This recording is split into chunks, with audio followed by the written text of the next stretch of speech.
টিচারের কাছ থেকে শুধু শুনতে চাই তার শিষ্য আসলে কতটুকু করতে পেরেছে, কতটুকু দিতে পেরেছে। একটা জিনিসই ভাবছিলাম যে মেহজাবিন কবে এত বড় হয়ে গেল, ভবিষ্যতে ও আরও অনেক কাজ করবে, বাট এটার অন্যতম শ্রেষ্ঠ কাজ হয়ে থাকবে। এই মেয়েটা কবে এত বড় হয়ে গেল, কবে এত বড় হয়ে গেল। ওর অভিনয়ের প্রত্যেকটা মোমেন্টকে আমি বিশ্বাস করেছি, একদম সব থেকে উঁচু জায়গাটা ছুঁয়ে ফেলেছে।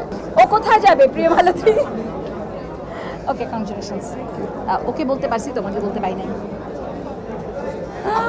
এত ক্যামেরা দেখে আমি ভয় পেয়েছি। না না, আমাকে নাম রে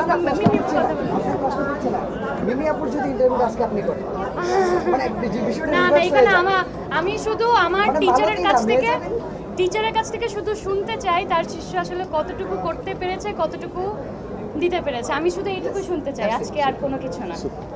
আমি আসলে এই পুরো সময়টা ধরে একটা জিনিসই ভাবছিলাম যে মেহজাবিন কবে এত বড় হয়ে গেল,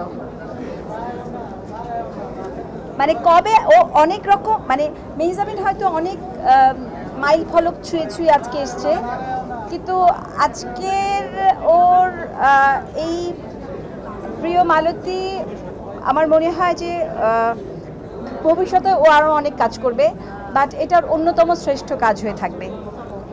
আর আমি যেটা সত্যি আমি এটা ফিল করে বলেছি যে আমি ভাবছিলাম এই মেয়েটা কবে এত বড় হয়ে গেল, কবে এত বড় হয়ে গেল, কবে সে এত পাকা অভিনেত্রী হয়ে গেল। আমি প্রত্যেকটা মোমেন্ট এনজয় করেছি, মানে আমি এনজয় করেছি মানে হচ্ছে গিয়ে প্রত্যেকটা মোমেন্টকে আমি বিশ্বাস করেছি, মানে ওর অভিনয়ের প্রত্যেকটা মোমেন্টকে আমি বিশ্বাস করেছি। I am so proud. Please এই সিনেমার সাপেক্ষে কোনো ইমপ্রুভমেন্টে কোনো আলোচনাই হবে না। এই সিনেমাতে আই থিঙ্ক ও আর একদম সব থেকে উঁচু জায়গাটা ছুঁয়ে ফেলেছে। ঠিক আছে, মানে আমি সত্যি তো আসলে বলছি এটা, প্রত্যেকটা মোমেন্টকে বিশ্বাস করেছি। So proud.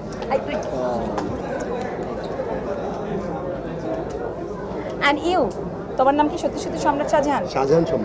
শাহজাহান সম্রাট। Okay, very good job. Okay, and of course অভিনন্দন প্রিয় মালতীর সবাইকে,